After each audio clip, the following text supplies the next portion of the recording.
بسم اللہ الرحمن الرحیم. ناظرین بہت شکریہ آپ نے وقت نکالا یہ ویڈیو دیکھنے کے لیے. ناظرین آپ یاد کریں کہ اسامہ صاحب نے آپ کو کیا کہا تھا کہ راشن ذخیرہ کرنے، 3 پیک والا فوڈ وہ سٹور کرنے، پانی ذخیرہ کرنے. یہی حکم، یہی آرڈر، یہی ہدایت کل برطانیہ کی حکومت نے، انگلینڈ کے نائب وزیر اعظم اولیور ڈاؤن نے اپنے شہریوں کو تاکید کی ہے کہ کم از کم 3 دن کا راشن اپنے گھروں میں ذخیرہ کر لیں. فی بندہ 3 لیٹر پانی اور 3 فوڈ جس کو پکانا نہ پڑے، اور فرسٹ ایڈ کٹ، اس کے ساتھ وائپس اور باقی جو چیزیں ہیں وہ ذخیرہ کر لیں.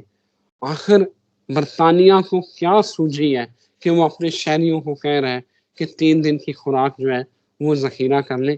اسامہ صاحب نے یہ بات تو کوئی 6 مہینے پہلے کہی تھی. اسامہ صاحب تھینک یو ویری مچ آپ کے وقت کا. میں آپ سے جاننا چاہ رہا ہوں کہ آخر کیا ہونے والا ہے. برطانیہ کو کوئی خبر ہو گئی ہے کہ جنگ لگنے والی ہے، کہ اب جو ہے وہ بڑا بحران آنے والا ہے، یہ ہونے کیا جا رہا ہے؟ ذرا یہ تو گائیڈ کریں. آپ نے تو 6 ماہ پہلے کہا تھا.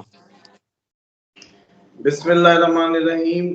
الحمدللہ رب العالمین. اللہم صلی علی محمد وعلی محمد. دیکھیں یہ جو کسی بھی دنیا کی اس میں مذہب میں، کسی بھی دنیا کے جو ابتدا، جب انسان کی بنی نوع کی ابتدا پہ جانا پڑے گا کچھ چیزوں کو سمجھنے کے لیے، کہ جب بھی انسان جنگلوں پتھروں کے دور میں تھا تو اس کو رہنمائی چاہیے تھی، رہنمائی درکار تھی. اس زندگی کے اندر رہتے ہوئے خطرات سے نمٹنے کی صلاحیت جو شخص رکھتا ہو وہ ان کو لیڈ کرے، اسی کو آفاقی مانتے تھے. اب وہ ان کو بتائے یہ نہ کھانا، یہ کیڑا مار دے گا، یہ پودا نہ کھانا، یہ پودا زہریلا ہے، ادھر چلے جاؤ پانی کے قریب تو زندگی یوں ہو جائے گی، یوں کرو گے تو یوں ہوگا. جیسے حضرت موسیٰ اپنی قوم کو لیے پھرتے رہے. تو یہ صرف نشانی ڈیوائن گائیڈنس کی صرف پراپر نشانی ہوتی ہے کہ وہاں سے جب کوئی رہنمائی آتی ہے یا کوئی گائیڈنس آتی ہے تو وہ اصل میں حق رکھتی ہے کہ اس کی پیروی کی جائے. اور وہ سب سے بڑی علامت اور نشانی مانی جاتی ہے ناموضوع حالات میں کہ کس کی رہنمائی میں جایا جائے یا وہ درست ہوگی. اس لیے یہ پوری دنیا کے مذاہب اور ڈیفرنٹ پرسنالٹیز، شخصیات پرستیوں نے جنم لیا. ہر کسی کے اپنے اپنے کنسرنز ہوتے ہیں. اب آپ کے ہمارے چینل پہ جتنے زیادہ تر لوگ ہیں وہ ڈیفینیٹلی ایسٹرالوجی میں انٹرسٹ رکھتے ہیں، یا اس کو دیکھتے ہیں یا سمجھتے ہیں، یا مستقبل کے معاملے میں زیادہ کیوریس برین ہے، یا ایسی حصیں رکھتے ہیں کہ یہ بھی محسوس کرتے ہیں آنے والے خطرات کو. تو ان 3-4 قسم کے لوگوں سے زیادہ کوئی ادھر بیٹھا نہیں ہے اس ٹائم جو ہمیں سن رہا ہے. تو اسی طریقے سے جو ہمارا دین اسلام ہے اس کا جو مزاحی تابان ہے، جب ساری دنیا کو ڈائریکشن لیس ہوگی، ساری دنیا کو کچھ پتہ نہیں ہوگا کہ کدھر جائیں، تب جب ہم بتا رہے ہوں گے تو وہ چیزیں ان کے کام آنی ہیں. اور پھر یہ پہلی دفعہ زندگی میں اس احساس سے گزریں گے کہ شکر الحمدللہ اللہ تعالیٰ نے محمد صلی اللہ علیہ وسلم کی جو نعمت ہے، جو میں سمجھتا ہوں کہ ہم پہ عنایت کی، اور امام الانبیاء کی امت ہونے کا فائدہ انہوں نے ابھی نہیں لیا. ابھی تک تو انہوں نے چکھا بھی نہیں ہے کہ وہ فائدہ ہوتا کیا ہے. ابھی تک تو وہ مزہ آیا ہی نہیں. یہ تو ابھی افتاد پڑھنے نے پوری دنیا میں، پھر یہ کھول کے چوم کے اپنے نبی کی کئی باتیں اور روایات کو ایسے پاگلوں کی طرح چومتے نظر آئیں گے، اور ان کے شکر بھی سر سے پاؤں تک نکلا کریں گے جب ان کو یہ سمجھ آئے گی. یہ میں بات اس لیے تمہید باندھی ہے کہ میں صرف ایک بات سمجھانے کے لیے یہ ساری بیس بنائی ہے کہ روایات میں جو راشن یا وہ کرنے کا ٹائم ہے وہ 11 ماہ کا ہے. برٹن حکومت جو 3 دن کہہ رہی ہے وہ اپنی سینس سے کہہ رہی ہے، اس کی ایک اپنی عقل ہے، اس کی ایک اپنی فور سائٹ ہے. وہ انہی کے اندر کے بندے ہیں، وہ کوئی ڈیوائن لوگ نہیں ہیں. وہ انہی کے چنے ہوئے جیسے مرضی بیئر پیئیں یا کلبوں میں پبوں میں زندگیاں گزاریں یا واٹس ایور. یہ وہی بے وقوف ہیں جو اسرائیل کی جنگ میں چلے گئے ہیں امریکہ کے ساتھ. یہ وہی بیوقوف ہیں جو یمن کی اس میں راستے جو بند ہوئے اور یمن پہ بھی اٹیک میں شامل ہوئے، جبکہ ان کی یو کے ایک باسی کو کیا لینا دینا جی؟ ایمانداری سے بتائیں، ایک یو کے مقیم کو جو ادھر ایک اچھی بزنس کر رہا ہے، زندگی گزار رہا ہے، اس کو کیا ضرورت ہے کسی کی جنگ میں جا کے 19-20 کرنے کی؟ جبکہ آئرلینڈ بھی انہی کا حصہ تھا کبھی، اس نے تو ٹوٹل مخالفت کی ہے۔ انہوں نے ایسی اسٹریٹجی کہاں سے اڈاپٹ کی؟ تو یہ ان کی عقلوں کے حال ہے۔ اب جو پیوٹن کا تھریش ہولڈ ہے وہ یوکرائن کے معاملے میں ان کو لینے کی کیا ضرورت ہے؟ ان کی عوام نہیں پوچھے گی کہ کیوں بھائی ہمیں کیا پڑی ہے وہ یوکرائن اور رشیا کے معاملے میں گھسنے کی، ہم اس نکر پہ بیٹھے ہیں، ہم اپنا کام کریں؟ لیکن نہیں، یہ ہیں عقلیں۔ اس لیے یہ جو 3 دن کہے گئے ہیں یہ انہوں نے احتیاط کی ہے، کیونکہ پیوٹن کا آپ کو یاد ہوگا میں نے کہا تھا کہ یہ جب تک جوپیٹر کمبسٹ ہے جتنے کنفلکٹس یا چیزیں ہیں وہ ٹریگر ہو سکتی ہیں، بڑھ سکتی ہیں۔ تو یہ جو ایڈوائزری ہے یہ انہوں نے جو جاری کی ہے یہ انہوں نے صرف اور صرف اس جنگ کے پیش نظر کی ہے جس کو یہ گمان کرتے ہیں کہ ہم 3 دن میں وہ ٹیکل کر جائیں گے، سمجھ رہے ہیں؟ اور لوگ جنگوں میں جانے سے پہلے، یہ اگر اتنے کوئی سائنسدان ہو، جنگوں پہ جانے سے پہلے یہی سوچتے ہیں کہ بس یہ تو جیسے حماس پہ جس دن اٹیک ہوا اس دن بھی یہی گمان تھا کہ بس جی یہ 10-15 دن کی جنگ ہوگی، آپ بتائیں۔ اچھا بالکل، یہ ویسے آپ کو لگ رہا ہے کہ یہ پیوٹن کے لیے جو اگر رشیا حملہ کرتا ہے تو برطانیہ یہ پلان کر کے بیٹھا ہوا کہ 3 دن میں ہم اس کو سیٹل کر لیں گے؟ واہ واہ واہ واہ، کیا خوش یہ بڑے فہمی ہے۔ سائنسدان ہے نا یہ، اسی لیے۔ اور اسی طریقے سے ان کے دماغوں میں یہ ہے کہ انہوں نے کوئی بڑا آپریشن جب کرنا ہوا تو یمن کی جو راستہ ہے جو سوئز کینال ہے وہ بند ہو سکتی ہے، اس کے پیش نظر بھی یہ انہوں نے بات کر سکتے ہیں کہ جی وہاں جب معاملہ ختم ہوا، رسد کم ہوئی، ان کے تو ہری مرچ نہیں ملتی، پھر میں تو یوں کہہ رہا ہوں پھر تو بھنڈی جیسے باؤل رکھے ہوتے اتنی وہ ملتے، ان کو ہری مرچ نہیں ملنی، تو اس لیے ان کو یہ ساری ایڈوائزریز دی جا رہی ہیں۔ جبکہ پیوٹن بھی جب گیا تھا یوکرائن پہ اٹیک کرنے اس نے بھی یہی سوچا ہوگا کہ بس میں تو اتنی بڑی پاور یوں جاؤں گا اور یوں کر کے واپس آ جاؤں گا۔ اس کی میں مثال دے دیتا ہوں جس وجہ سے یہ ساری دنیا کے دماغوں میں یہ خلل باقی رہتا ہے۔ جارجیا کے ایئرپورٹ اڑائے تھے ایک ہی رات میں، 12 ایئرپورٹ اڑائے تھے رشیا نے ایک ہی رات میں، یہ میرا خیال ہے غالباً 2011-12 کی بات ہے، میں اس وقت شاید یوکے میں ہی تھا۔ ایک ہی رات میں اڑائے، اگلے دن شور شرابہ ہو گیا، ہم یو این او کے سارا اسلحہ پڑا تھا ان ایئرپورٹس پہ، امریکہ پلان کر رہا تھا اپنے اڈے بنانے کا ادھر، اس نے اڑا کے اگلی صبح سب آ گئے سیز فائر کرو، چلو جی ٹھیک ہے سیز فائر ہو گئی۔ تو انہوں نے پرانی کہانیوں کے تحت یہ سوچا اور سنا ہوا ہے کہ بھائی بس ایسے ہو جاتا ہے۔ جبکہ جب حماس پہ اٹیک ہوا، آپ یاد کریں میں نے کہا یہ کئی ملکوں کی جنگ ہے، اس کو یہ چھوٹا حملہ نہ سمجھیں اس ٹسل کو۔ اسی طریقے سے یہ جو ان کی ہے اب جو ان کی اپروچ ہے وہ یہ سمجھ رہی ہے کہ بھئی 3 دن کی فوڈ کافی ہوگی، لیکن میری ذاتی جو یوکے والوں کے لیے، یوکے والے عموماً کہہ بھی رہے ہیں، پیار بھی بہت کرتے ہیں، ریگولر سنتے ہیں، ان کے لیے یہ ہے کہ دیکھیں میں نے لاسٹ ٹائم بھی بڑی ڈیٹیل سے ایک ویڈیو بنائی تھی اور بتائی تھی کہ آپ لوگوں کو اپنا اینول ہی پلان کرنا ہے، اب سے زندگی آپ نے اینول پلاننگ پہ گزارنی ہے۔ جیسے گاؤں دیہات کے ہمارے پاکستان کے لوگ، بھئی سال کا چاول پڑا ہوتا ہے، سال کی گندم پڑی ہوتی ہے، سال کا جو کوئی اپنی سبزیاں لگانی ہوتی ہیں اچھے ذمہ دار اس کا بیج بھی رکھ لیتے ہیں، جو چیزیں ہوتی ہیں ان کی سال کی پڑی ہوتی ہیں، ان کو ودن دا سال کوئی کہیں سے وہ نہیں چاہیے ہوتی کوئی بھی چیز۔ اور یہی اب ایک اور بار بتاؤں، آپ ذرا کمرشلائز دنیا سے باہر آ جائیں اور واپس چلتے ہیں جنگل میں۔ جنگل میں جب گندم اتر آئی، ہم 20-50 لوگ تھے اس گاؤں کے، یا 100-200 لوگ تھے، ہم نے آپس میں اپنے اپنے بچے گن کے تقسیم کر کے رکھ لی، بس ختم، اب تو گندم اگلے سال ہی آنی ہے، ٹھیک ہے۔ اسی طرح سے ہم نے چاول رکھ لیا، اپنی مرغیوں کی تعداد ہر چیز ہم نے مینٹین کی ہوئی ہے ودن اپنے جو ولیج ہے۔ اب اگر اس پہ کوئی بھی ایسی آفت آئے یا نہ آئے کیا فرق پڑتا ہے؟ جس میں ہمیں 11 ماہ کے لیے محصول بھی ہونا پڑے تو کیا فرق پڑتا ہے؟ کیوں؟ کیونکہ ہمارے پاس تو سب کچھ ہے۔ یہ جو خطرہ ہے اس بنیاد پہ سمجھے، یہ جو خطرہ ہے یہ اربن ایریاز کو زیادہ ہے، یہ اربن سٹیز کے لیے دہشت، کیونکہ ان کی فوڈ ہی ساری اس پہ ڈیپینڈ کر رہی ہے، تازہ لاؤ تازہ، بلکہ لا کے بھی رکھو تو بیگم پھر بھی کہتی باہر چلیے. تو مطلب وہ جتنا مرضی کر لو، بیک اپ بنا لو، چیزیں کر لو، پھر بھی نہیں. اور اب ہمارے بیک اپ کیسے ہیں؟ وہی سارے آپ کے ہاٹ آئٹم، جی سنیکس کر لو، فلانا کر لو، اچانک رات اس کو مطلب برگر کے سامان اور اسی ٹائپ کی چیزیں جو فریج 2 دن بجلی جائے تو ختم کہانی. 2 دن بجلی چلی گئی تو فریج نہ چلی تو کہانی سیدھی ہو جاتی ہے، بے شک جو مرضی جمع کر لو. تو اب یہ ہے کہ سوری ان سے مخاطب نہیں ہوں جن کا ایکسپیرینس قربانی کا گوشت جمع کرنے کا ہے. وہ تو ماشاءاللہ کئی ایکسپرٹ فیملیز ہیں جو سال سال اس کو رکھ لیتی ہیں اور بہت بہترین ان کو مولویوں نے سمجھایا ہے قربانی کے متعلق جو ہے.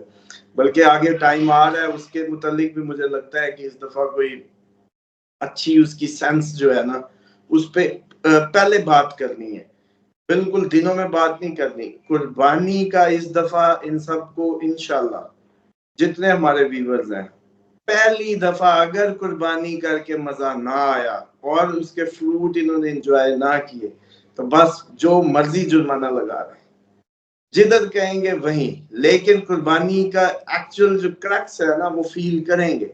وہ بھی اس وجہ سے کیونکہ میں نے پہلی دفعہ زندگی میں جب لیا تھا تو مجھے پہلی دفعہ احساس ہوا تھا کہ اوہ ہو یہ تو ایسے مزہ لینے کی چیز تھی اور ہم ساری زندگی اس کو ایک رسم کے طور پہ لیتے رہے اور کرتے رہے، اس کا چارم نہیں کبھی لیا.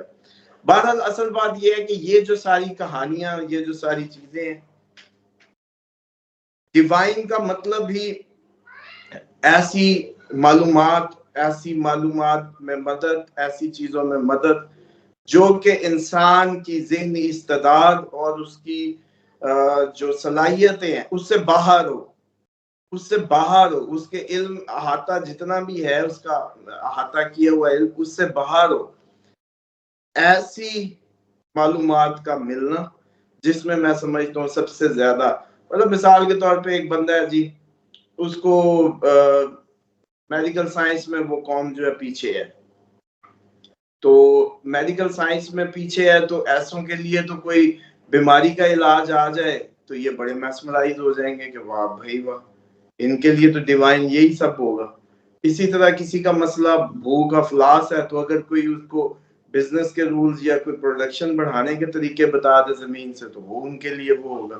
یہ ہے تو اپنی اپنی استعداد کے مطابق، لیکن جو اللہ تعالیٰ کا فائنل جو میسج ہے، جو میں سمجھتا ہوں کہ کائنات کے امام کے ذریعے سے، امام الانبیاء صلی اللہ علیہ وسلم کے ذریعے سے جو آیا، اس میں ہر چیز کورڈ ہے. اب بھی جب میں کئی اس میں بات کر رہا ہوتا ہوں، جب اس دفعہ بھی کل ایک اس میں ایکو ماڈل سٹی کی میٹنگ میں بات کر رہے تو میں نے کہا جی اس کو تسبیح خانہ سمجھیں، اس کو وہی سمجھیں کہ یہ پریکٹیکل عبادت ہے جو آپ کرنے جا رہے ہیں، کیونکہ آپ لوگوں کو بس مسلح تک کا دین پتا ہے نا. اب جہاد ختم ہے اس وقت ہمارے دین سے، جہاد ختم ہے، اکنامکس ختم ہے، معاش کیسی ہو ختم ہے، مواخات پہلا اکنامک ماڈل تھا ہمارا. آپ کو کبھی دنیا میں ابھی تک نظر آیا دوبارہ سے ایسا ماڈل پہ کسی بزنس مین نے کام کیا ہو، مواخات کے کنسیپٹ کے کرکس کو لے کے اپنے سارے کمپنی کے امپلائیز کو شیئر بانٹ دی ہوں، اپنا کچھ رکھ لیا ہو 20-25 اور باقی ان پہ، تاکہ ایچ آر بڑی مضبوط ہو جائے. ایسا مطلب وہ زندگی جب بچہ بوڑھا ہوتا ہے، ہڈیوں میں سانس ختم ہوتا ہے پرائیویٹ سیکٹر میں، اب وہ دھکے کھانے کے لیے کیونکہ اس کے پاس تو کچھ بھی نہیں ہے. ایسا ظالمانہ اکنامک سسٹم، اس پہ کسی مسلمان کو خیال آیا کہ میں اتنا وہ ہوں کہ ان کو بانٹ دوں؟ ان کو خیال پتہ کب آئے گا؟ آج چلیں وہ بھی بتا دوں. جس دن بل کو تالا لگتا ہے، جس دن ملک میں ناموضوع حالات آتے ہیں، یہ سب سے اکیلا شخص ہوگا. کیوں؟ اس دن اس کا تو سارا زندگی مادے پہ ہے. مادہ جس دن اپنی اہمیت کھو دیتا ہے اس دن چاہیے ہوتے ہیں انسان کی ضرورت ہے سب سے بڑی. اسی لیے خدا صلہ رحمیہ اور جو حقوق العباد کے دائرے میں زیادہ ہمیں تاکید ملی ہے. بلکہ اس میں ایک اور چیز آپ کے ویورز کے اس کے لیے بتا دوں، 8 وادیاں آپ نے صرف پلسرات سنی ہے، پلسرات کے بعد بھی 8 وادیاں ہیں. 8 وادیوں میں سے سب سے آخری وادی جو آپ نے کراس کرنی ہے نا وہ حقوق العباد کی ہے. یعنی کہ یہ نماز، حج، روزے، زکوٰۃ سارے گزرتے گزرتے گزرتے گزرتے جب آخری وادی میں آگے کھڑے ہوں گے وہ حقوق العباد کی ہے، اور وہاں آگے کہانی جو ہے آپ کے بس سے باہر ہو جائے گی۔ اب آپ نے سب کر لیا اور کہاں پھنس گئے آ کے۔ اور اسی کے سینس میں بتا دوں کہ یہ جو قرآن کا کئی دفعہ میں کہہ دوں نا اردو اتنی زبردست زبان نہیں، وہ کہتے ہیں جی آپ کیسے آدمی اردو کو کچھ کہہ رہے ہیں؟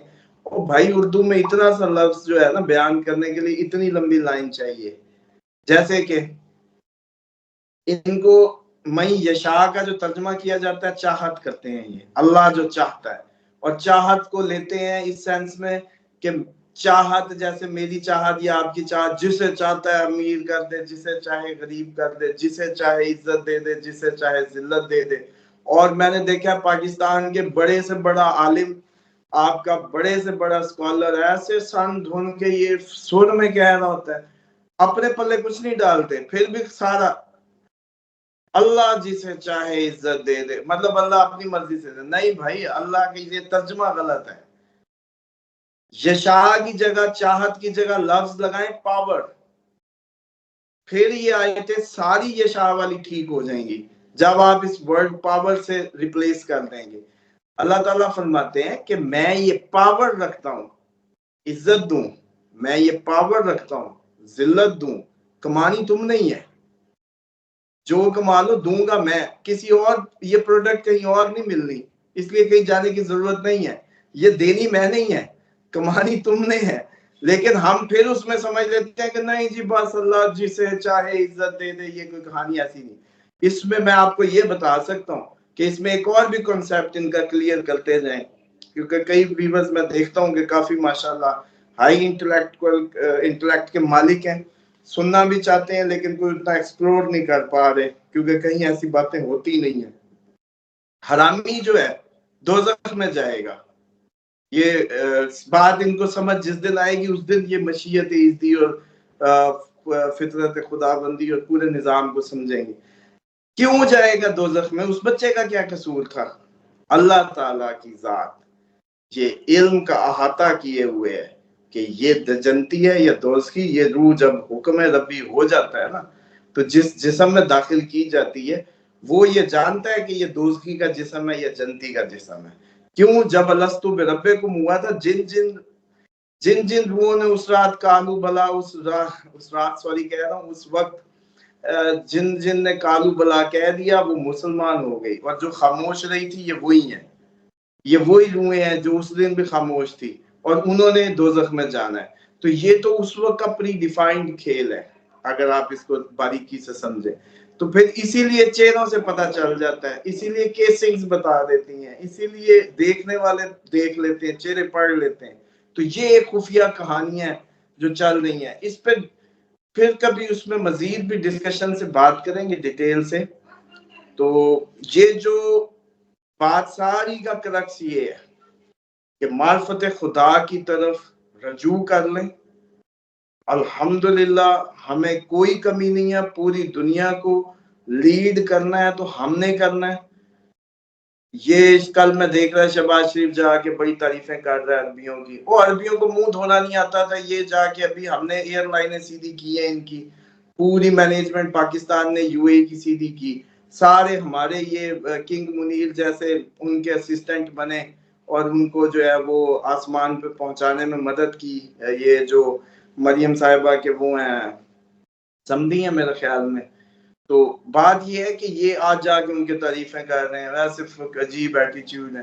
اور جب تک I M F world Pakistan کے ساتھ ہے ساروں کو منہ نیچے رکھنا چاہیے، خصوصاً یہ جتنے بڑی بڑی گاڑیوں پہ یہ بزنس مین، یہ ملوں فیکٹریوں کے مالک، مہنگی ٹونے، بیکار ہیں سب، بالکل بیکار ہے۔ کوئی ماں نے انسان کا بچہ اس ملک میں پیدا نہیں کیا جو یہ غیرت رکھتا ہو کہ میں جو ہے ایسے سسٹمز بلڈ کر دوں کہ ہم خود ہی 10-20 بزنس مین مل کے اتنی اپنی ایکسپورٹس کو آگے لے جائیں کہ ہمیں یہ جو ہے آئی ایم ایف کا کشکول توڑنا پڑے۔ تو اس لیے یہ اتنا جو بیٹھتے ہیں نا چوڑے ہو کے منہ دکھاتے کوئی نہیں مادے میں، اور یہ مادہ کیا ہے؟ مادے کا انجام اگلا سال جتنا مادے کی دیکھ میں دنیا کی دیکھ میں سال دیا ہوا ہے یہ ایسے باہر نکلے گا اور جب یوں دیکھیں گے تو ان کو سمجھ نہیں آئے گی کہ یہ اب دیکھ کریں کیا. بالکل صحیح ہے. اگلا سال مادے کی دیگ میں سے سب کچھ باہر آنے والا ہے. Thank you very much Osama صاحب، آپ کے وقت کا بہت شکریہ. ناظرین اجازت دیجیے، ایک نئی ویڈیو کے ساتھ پھر حاضر ہوتے ہیں. اللہ حافظ.